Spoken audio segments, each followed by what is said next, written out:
Esa es mi opinión, al menos. Y ya estamos acá en el estudio. Junto a nosotros está Juan Martín Mena, es el ministro de Justicia y Derechos Humanos de la provincia de Buenos Aires. Bueno, para charlar del tema que está dando vueltas todo el tiempo, que es el de Cristina. ¿Qué haces, Juan? ¿Cómo te va? ¿Cómo estás, Diego? Muchas gracias. Bien. Gracias por haber venido en este sábado lluvioso. Te hicimos venir acá. A ver, Juan, arranquemos primero por lo que tiene que ver con el futuro, ¿no? El futuro inmediato.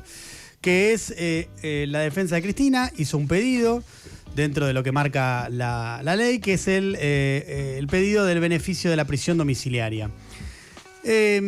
¿Cómo ves que está evolucionando eso? Vos conocés muy bien la justicia, hace mucho tiempo conocés la justicia, además de ser el ministro de Justicia de la provincia. ¿Cómo ves que está evolucionando eso? Bueno, mira, el pedido se formuló inmediatamente después que quedó firme el fallo. En el caso particular de Cristina, y lo dice muy bien el escrito que ella misma difundió en las redes sociales, lejos de ser un beneficio, la prisión domiciliaria es un derecho que se transforma en obligación, digo, por las particularidades que tiene el caso de Cristina. Por la excepcionalidad de que es claro, más allá de que el Código Penal prevé que a partir de los 70 años toda persona podrá gozar de prisión domiciliaria, y de hecho así sucede, hay muy, pero muy pocas personas. Es más, tengo entendido hasta hace poco, salvo que haya variado la estadística en las últimas semanas, creo que no hay ninguna mujer mayor de 70 años presa en la República Argentina. Hasta hace una semana, digo, yo durante muchos años gestioné el servicio penitenciario en mi rol de secretario de Justicia, subsecretario de Política Penitenciaria hace muchos años.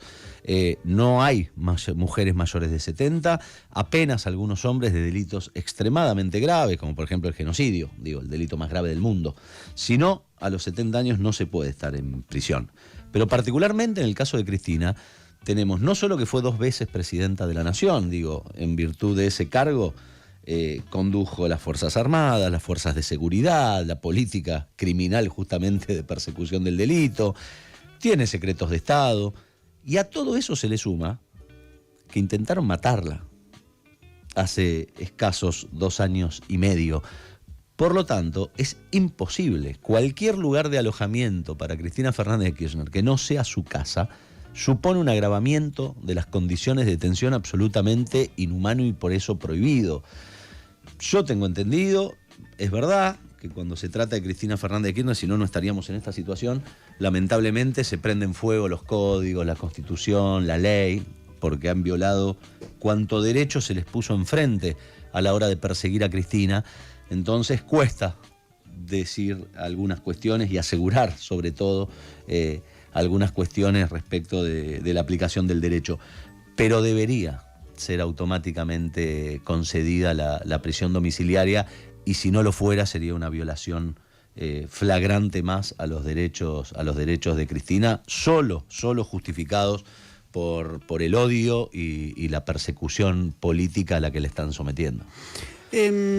Hay también ahí, hablaba con algunos jueces federales en esta semana, en off,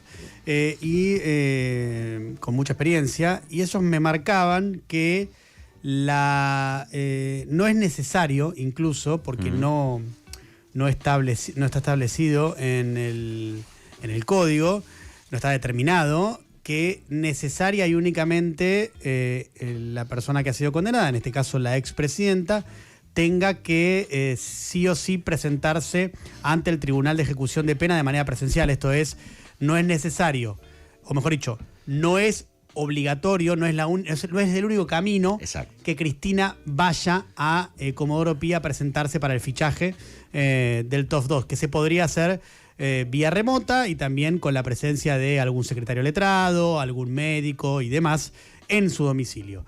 ¿Crees que esa posibilidad existe todavía? ¿Crees que el TOF 2 la ha descartado? ¿Qué ves ahí vos? Mira, eso es así como vos decís, Diego, en tanto lo disponga el tribunal. Al día de hoy es una obligación presentarse, y por eso ella anunció que lo va a hacer el día miércoles, que es el plazo que el propio tribunal fijó.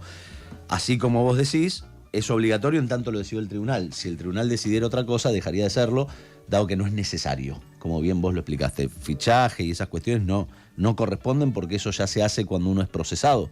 al principio de la causa. En este caso fue allá por el 2017 o 18. Por lo tanto, lo único que se hace es el acta se llama acta de detención, en la cual, bueno, se pone el puntapié inicial del cumplimiento de la condena, que es un acta, un papel, una hoja, una carilla. Eso se puede hacer en cualquier lado, por supuesto.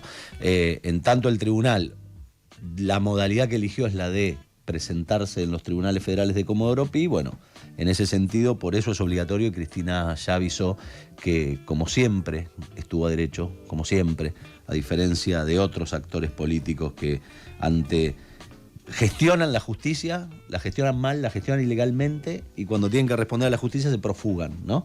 Recordemos el caso de Pepín Rodríguez Simón, operador judicial de Mauricio Macri, diseñador de esta Corte Suprema de Justicia que tenemos hoy, es quien gestionó el nombramiento de Horacio Rosati y de Carlos Rosenkrantz en la Corte Suprema, y cuando tuvo que responder ante la justicia que él gestionaba para Macri, se profugó durante más de 3 años en Uruguay. Bueno, nosotros, como bien decía Cristina el otro día, somos muy distintos. Ella siempre estuvo a derecho, siempre va a estar para responder ante la justicia, sea cual sea la persecución que lleven adelante. Así que bueno, estando a derecho, ella ya anunció que lo va a hacer el día miércoles, y en ese contexto, obviamente, solo me cabe hacer la más amplia convocatoria. Creo que es una obligación, debo decir, para cualquier militante, pero me gustaría ser entendido para cualquier argentino, el de concurrir el miércoles a acompañar a Cristina, salvo los que están impregnados de mucho odio. Yo creo que todo argentino debería estar defendiendo la democracia el día miércoles. Parece, o pueden confundir a la gente creyendo que esto es contra Cristina, pero hay algo que a mí me enerva mucho, digo, cuando hablamos de estas cosas. Es muy complejo ponerse a hablar de las causas en programas de televisión o de radio, porque llevaría muchas horas, es un poco aburrido, no se le puede pedir a la gente que conozca el detalle de cada cosa, pero el problema es que se están llevando puesto un inocente. Ese es el problema. Y explicar eso a veces es tedioso, pero hay que hacerlo.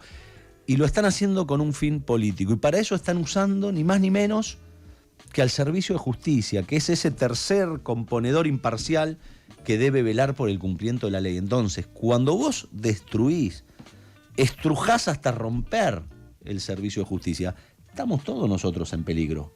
Y cuando eso lo haces, ni más ni menos que contra una persona que fue 2 veces elegida por el pueblo argentino para conducir este país, un líder político, una lideresa política como Cristina Fernández de Kirchner, lo que estás haciendo es un atentado contra la democracia, porque de eso se trata esta causa. Fíjate, la causa vialidad nació al calor del calendario electoral. La iniciaron en 2016, y cada acto jurídico, procesal, penal de esta causa estuvo ligado al calendario electoral. La procesaron cuando se venía la campaña del 17. La elevaron a juicio para que empiece el juicio en la campaña del 19. Finalizaron el juicio para la campaña del 23. Y la meten presa para la campaña del 25. Es un escándalo aberrante lo que han hecho con esta causa. Entonces, me parece que cuando, como vengo diciendo en los últimos días, cuando desaparece el derecho, el Estado de Derecho es lo que nos hace vivir tranquilamente en sociedad todos nosotros. Cuando desaparece, solo queda la barbarie. Y los argentinos y argentinas hace 40 años hicimos un pacto democrático. No podemos permitir que eso se rompa. Lo que pasa es que estas nuevas formas de persecución, ya no se trata de sacar los tanques a la calle ni los ejércitos, sino que los mecanismos de persecución del campo nacional y popular se sofisticaron y encontraron esta beta a través de la persecución política por vía judicial. Entonces, quizás cuesta más entenderlo, porque es un poder de la democracia el que está haciendo de payaso para los dueños del circo, ¿no? Estamos hablando con Juan Martín Mena. Juan es el ministro de Justicia y Derechos Humanos de la provincia de Buenos Aires. Juan, cuando ustedes marcan lo que consideran severas irregularidades durante todo el proceso contra la ex presidenta, hay un dato, bueno, yo lo he mencionado hace un rato, que a mí sí me llama poderosamente la atención. Sacá, si querés, del medio las pruebas que por vos mismo, la defensa y demás, las han cuestionado severamente por múltiples motivos. Ahora después te voy a preguntar por eso. Pero sacá eso, si querés, de escena ahora. Hay algo que sí ha llamado mucho la atención y que a mí en ese punto me parece que ustedes tienen mucha razón en el reclamo, que es que a todos los pedidos de recusación que ha hecho la defensa de Cristina durante tantos años, todos y cada uno de ellos han sido rechazados, incluso en situaciones que realmente son muy curiosas, como la de Mariano Borinsky, como la de Gustavo Hornos, jueces de la Cámara de Casación Penal que visitaban Olivos, visitaban a Casa Rosada, tenían un vínculo fraternal con el expresidente, jugaban al pádel, jugaban al tenis, han cenado con él, como contó Iván Jagroski y Chris Martin, por ejemplo, digo, para dar un poco de dimensión del vínculo que tenían. Y sin embargo la justicia siempre rechazó esos pedidos de recusación. La pregunta es, ¿por qué la justicia rechaza eso frente a lo que uno puede considerar, sin ser un erudito en derecho, como es mi caso, digamos, que no conozco el derecho, pero de afuera lo miro y digo, che, pero acá hay algo raro? ¿Por qué un juicio que tiene que ser justamente muy emblemático, porque no hay nada más y nada menos que una expresidenta acusada, no se hace con otros jueces? Bueno, ¿qué pasó ahí? ¿Por qué todos los pedidos de recusación fueron rechazados? Es perfecta tu pregunta y te la agradezco. Digo, ¿por qué esta tarea no te la hace cualquiera? Esa es la simple respuesta. ¿Qué sería eso? A ver. Mauricio Macri, para llevar adelante este plan, que es un plan de dos cabezas, ¿no? Era, por un lado, tener entretenida a su principal oposición, paseando por tribunales, que era el ataque a Cristina y sus funcionarios, el kirchnerismo, todo lo que ella representaba. Por otro lado, también dotarle de plena impunidad a los 4 años en los que gobernó. Digo, da para otro programa entero la impunidad con la que blindaron a Mauricio Macri en los tribunales.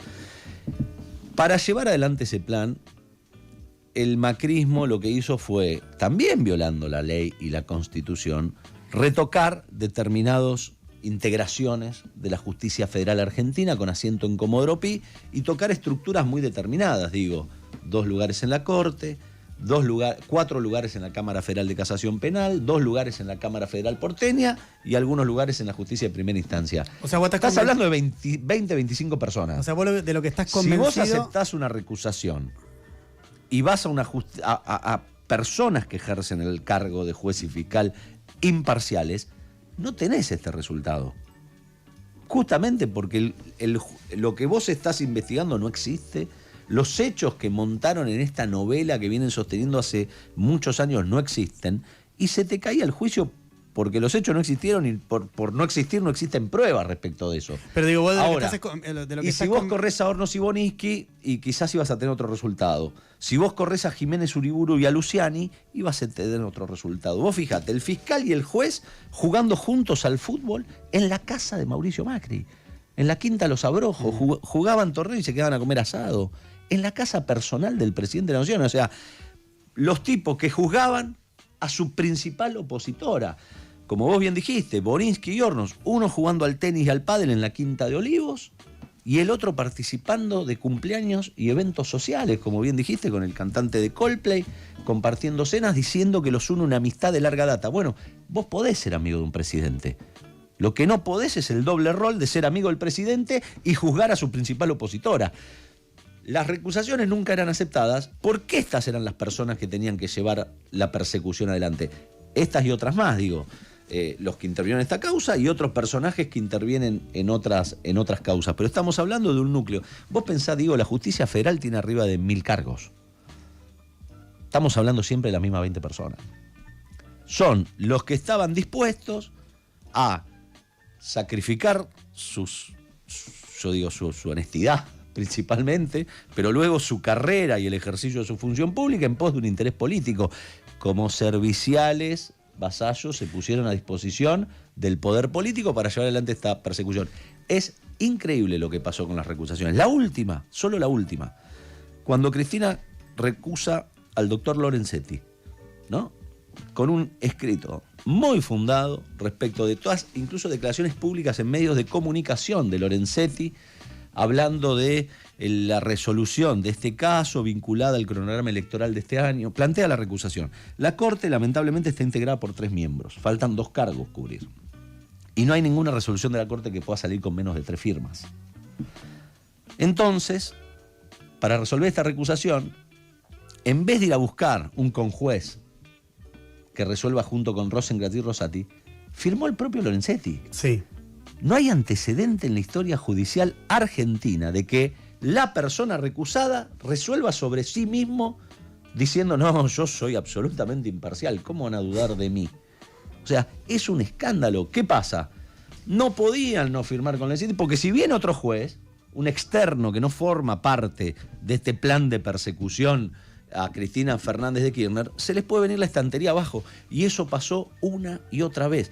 Vos fijate el comienzo de la causa, Diego, y vos interrumpime, por favor, si nos vamos largo con el detalle y las explicaciones. Sí. Pero cuando empieza esta causa con una denuncia de Javier Iguacel en el año 2016, el primer informe es de enero del 2016. Sí. Javier Iguacel no sabía dónde quedaba el baño de su oficina y el tipo ya había mandado a hacer una auditoría integral de 12 años de obra pública vial en la provincia de Santa Cruz. Un disparate absoluto.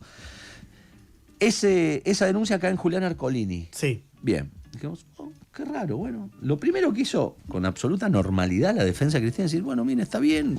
Iguacel puede no entender nada ni conocer lo que pasó en este país en los últimos años, pero esto ya fue juzgado. ¿Sabés quién había intervenido en 6 años antes, 8 años antes, en esta misma causa? Sí, Ercolini, en Ercolini, 2008. En 2008, Julián Ercolini recibió una denuncia sobre 49 trámites de obra pública en la provincia de Santa Cruz. Dijo, esto no es materia federal.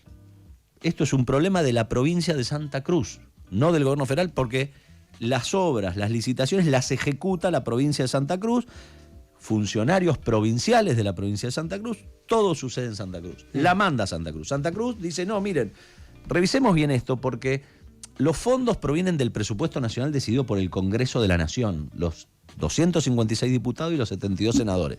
Entonces la manda capital. Y Ercolini dice, no, está bien, los fondos vienen, pero el trámite lo hacen allá. Entonces, si hay un problema con el trámite, es de funciones provinciales. La causa termina luego de un largo derrotero jurídico, interviene la Cámara Federal de Casación. Todos dicen, no, esto no es federal, señores. Acá no hay funcionarios federales involucrados. Vaya a Santa Cruz. Se investiga en Santa Cruz y la causa se cierra por inexistencia de delito en la justicia de Santa Cruz. El propio Ercolini, el tipo que había hecho eso, viola la principal garantía del derecho penal, que ni siquiera hay que ser especialista, digo, está lleno de películas en Netflix sobre la garantía del doble juzgamiento. Está prohibido juzgar 2 veces a una persona por los mismos hechos. Quien lo viola no es otro juez que no sabía lo que había pasado, es el propio juez Ercolini. Termino con esto. Este juicio fue por 51 obras. Cristina está condenada por 51 obras públicas. 49 de las 51 obras son las que habían sido juzgadas en el 2008 y sobreseídas. O sea, los mismos hechos con un resultado exactamente contrario por la misma persona 8 años después. Es inaceptable en el mundo del derecho. Ahora, Juan, esa situación. Hay varias cuestiones que se disparan a partir de lo que vos contás. Primero, con lo que tiene que ver con este proceso que efectivamente es tal cual vos lo contás, porque yo lo he seguido también y sé que es así lo que estás diciendo en cuanto a lo que pasó con Ercolini 2008, después lo que pasó con el juicio de Santa Cruz, cómo terminó ese juicio y después cómo Ercolini reabre en 2016.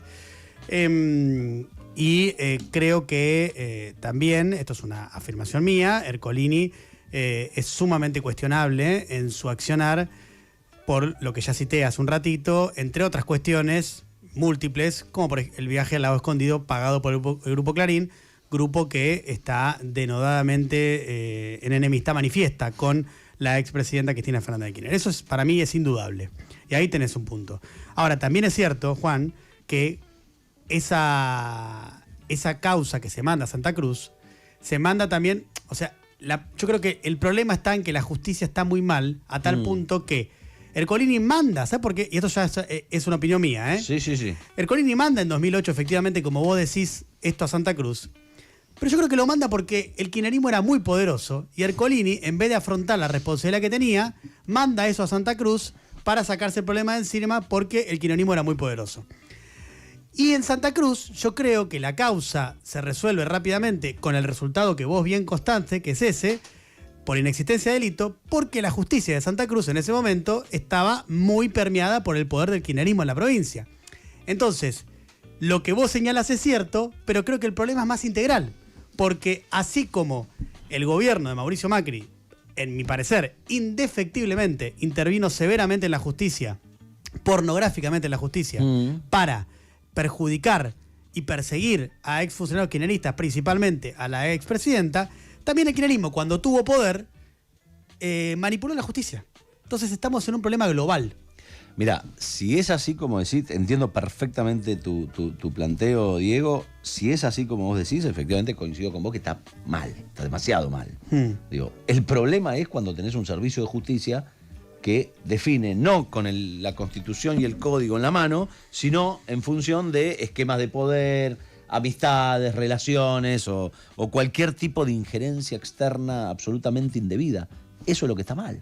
Y por eso venimos desde hace muchos años planteando la necesidad de una profunda reforma en la administración de justicia. Lo hemos hecho de cuanta forma hemos podido prever para probar, para juntar masa política, crítica respecto a esto, con malísimos resultados, ¿no? Está claro que los resultados fueron malos a la hora de plantear una reforma judicial. Hemos intentado todo. Recuerdo el paquete de democratización de la justicia del 2013.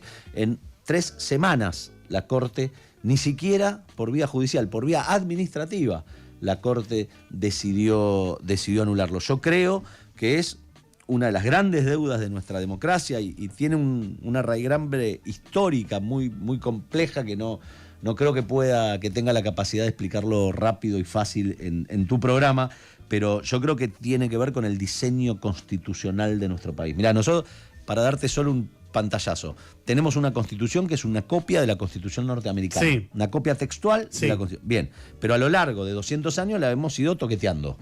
Entonces, en el medio, en 1994, a una constitución norteamericana le metimos un adefesio, desde mi punto de vista, y esto corre exclusivamente por cuenta de Mena, que es una institución europea, que es el Consejo de la Magistratura. Una institución que se crea en Europa en regímenes políticos parlamentarios, no presidencialistas, o sea, un modelo, un diseño de país completamente distinto al nuestro, y que en Europa no funciona. Desde que lo crearon están buscando cómo hacer que los consejos de la magistratura funcionen y no lo logran. Y nosotros no tuvimos mejor idea que traer esa institución europea a una constitución americana copiada de Estados Unidos. Digo, le fuimos haciendo reformas al diseño original que alteraron el equilibrio de poderes en nuestro país. Vos sabés que y esto está relatado en documentos históricos que existen, toda la discusión de los constitucionalistas norteamericanos a la hora de diseñar la famosa división de poderes, el poder ejecutivo, el poder legislativo, el poder judicial. Y en las discusiones dicen, pará, estos dos, que son la voluntad del pueblo, el poder ejecutivo, el poder legislativo, se van a comer a los judiciales, que no los elige nadie, que son... Entonces, dotémosle de ciertas herramientas, y allí nació la inamovilidad, el carácter vitalicio, lo que se engloba como independencia judicial, no poder tocarle los sueldos, etcétera, etcétera. Bueno, pasaron 200 años, todo eso cambió. Y este poder, que era el débil y el chiquitito, se hizo gigante y se está comiendo a los dos poderes que representan la voluntad popular. Creo que tenemos que pensar en un rediseño. Y para que se entienda en Argentina, una anécdota muy chiquita, pero creo que es bastante ilustrativa del momento actual. Vos sabés que en nuestra Constitución, por ser una copia de la de Estados Unidos, ¿sabés quién elige al presidente de la Corte? El presidente de la Nación. Y así fue hasta el golpe del 30 en nuestro país.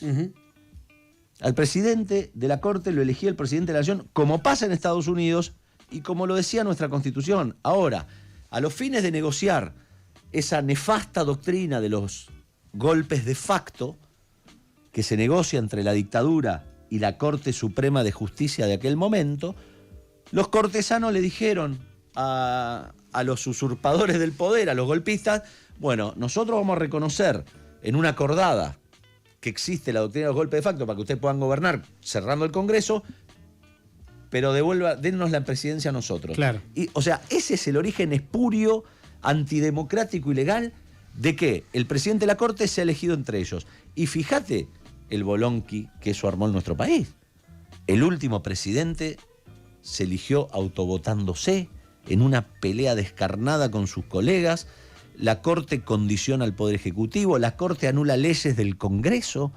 No está visto, no tenés ese poder El problema creo que es de diseño constitucional para mejorar ese poder judicial que vos bien decís, a veces puede estar más allá de los ejemplos puntuales y de discutir uno u otro caso, es un poder judicial permeable a un poder o a una interferencia indebida desde afuera. Bueno, es interesante, la verdad, profundizar en eso y pensarlo también, porque efectivamente creo que hay una coincidencia bastante extendida. Uno lo ve en las encuestas que se hacen, tipo la Universidad de Itela hace una, donde la desconfianza en el sistema de justicia es mayúsculo. Exacto. A tal punto que estamos cerca del 90%. Si bien las instituciones de general en Argentina generan mucha desconfianza, la justicia está muy arriba ahí en eso. Ahí no hay grieta que valga, claro, a la hora de calificar de hecho, el servicio de justicia. Yo también veía una encuesta, esto para ir cerrando, si querés, Juan, pero veía una encuesta en la semana de Suban Córdoba, en la cual, que esto para mí el trasfondo es que habla de la justicia. Vos tenías más o menos un 53, 54% de la gente que efectivamente considera que la expresidenta es culpable. Y tenés un 40 y pico % que considera que la expresidenta es inocente.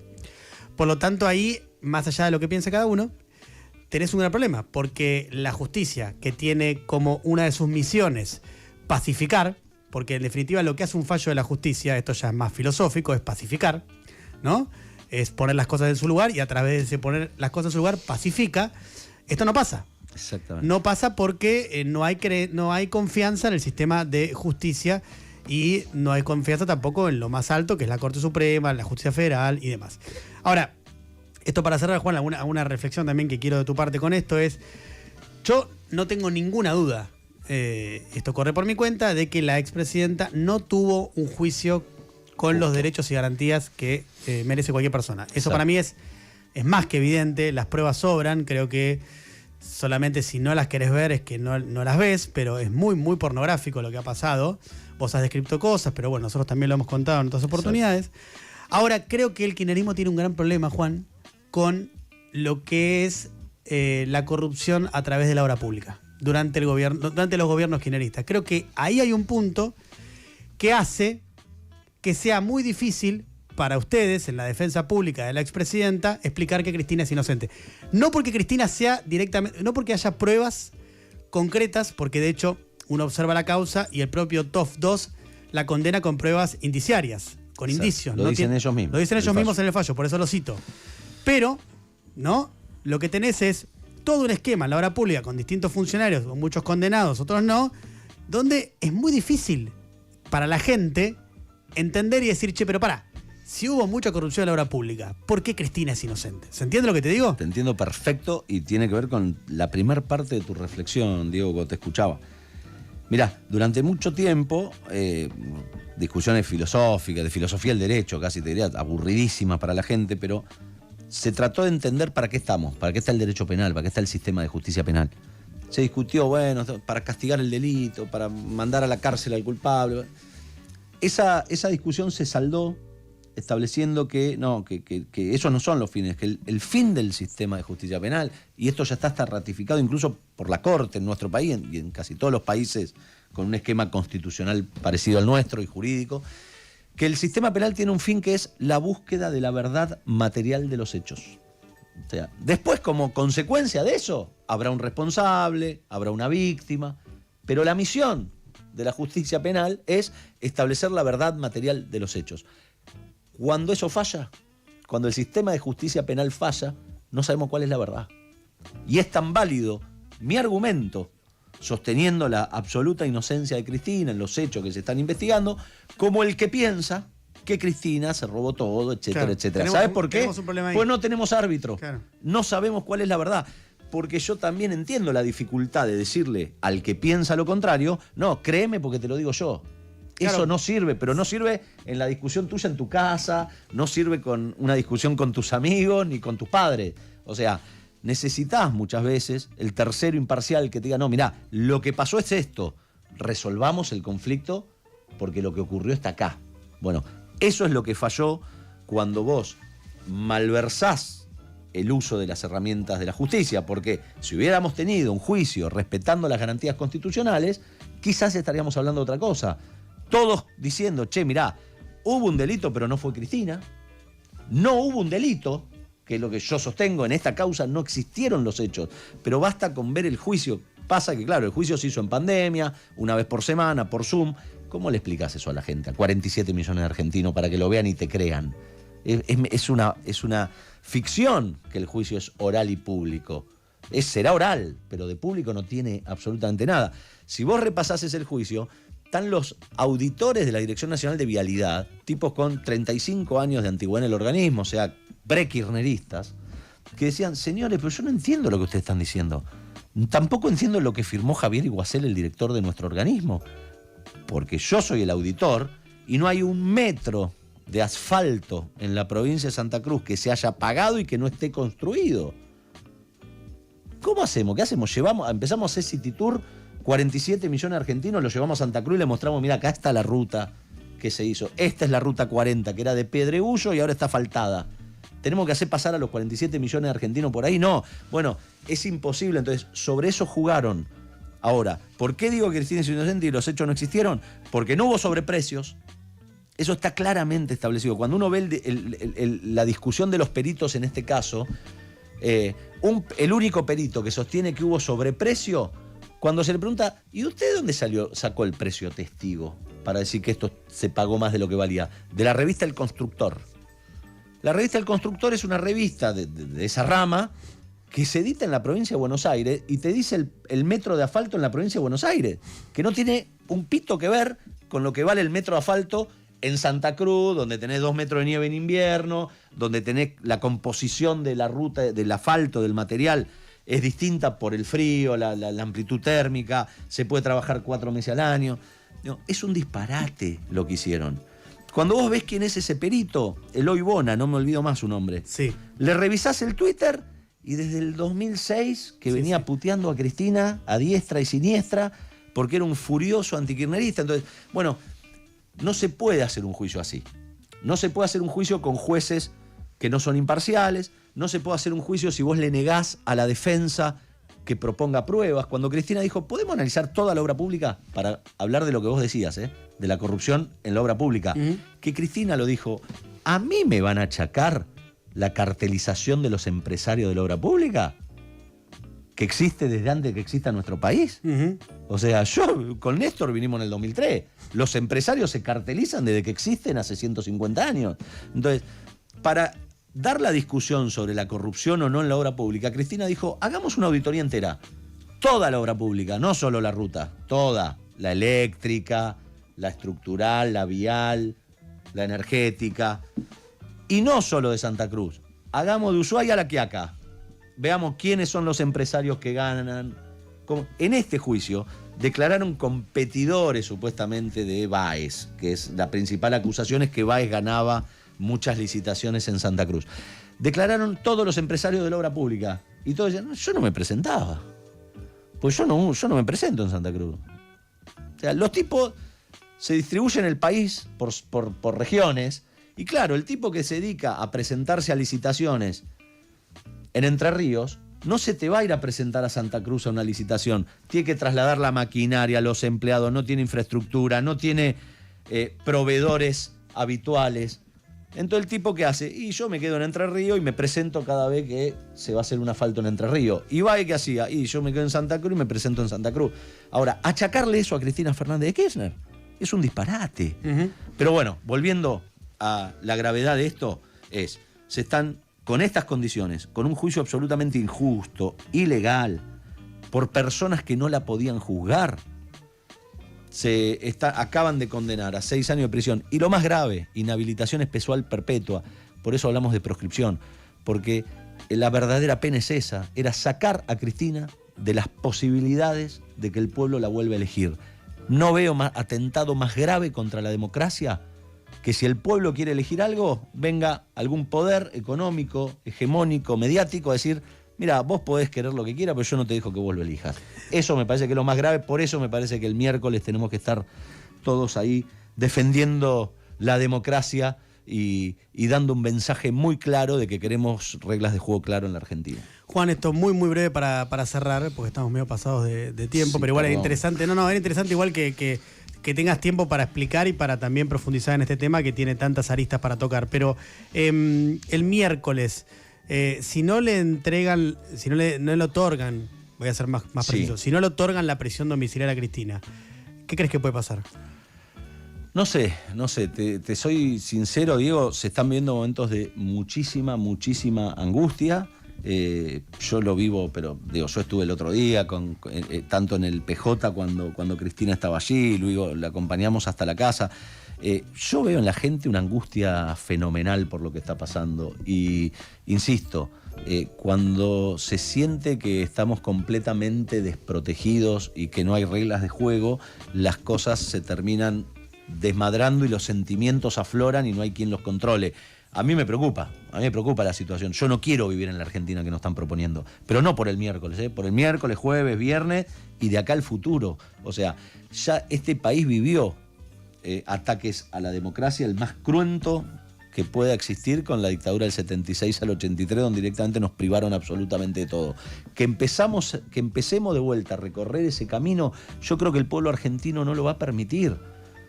Me parece imposible avisorar, yo creo que va a ser de muchísima angustia, me parece que no es lo más sano y lo más recomendable para ninguna sociedad la de restringirle derechos de esta manera como lo están haciendo, y me parece que no lleva a nada bueno. Esperemos que no pase absolutamente nada, esperemos que los que quieran abrazarla, acompañarla, lo puedan hacer en paz y en tranquilidad, mostrándole el cariño, el afecto que se ve. Yo lo veo estos días en su casa, las muestras de afecto y de cariño son enormes, porque el pueblo va a proteger a quien los protegió. Eso es lo que está pasando. Que se desarrolle una jornada absolutamente en paz, donde se la pueda acompañar, y esperemos que de Comodoro Pi ella vuelva a cumplir, como ella misma ha manifestado, a cumplir su pena a su casa, y nosotros a seguir la lucha por revertir esta situación, que es muy complejo porque llegamos a una instancia casi definitiva, pero quedan remedios, porque este juicio fue absolutamente injusto y hay mecanismos tanto de revisión del juicio como instancias internacionales que ya se están trabajando, porque lamentablemente nuestro país, las instituciones de nuestro país no estuvieron a la altura de corregir este desastre, así que tendremos que ir a hacerlo afuera. Juan Martín Mena, ministro de Justicia y Derechos Humanos de la provincia de Buenos Aires. Juan, gracias por haber venido. Por favor, gracias a vos, Diego, gracias por el tiempo y por poder abordar estos temas que son tan importantes para todos. Muchísimas gracias. Gracias. Nos encontrás en X. Nos encontrás en Instagram.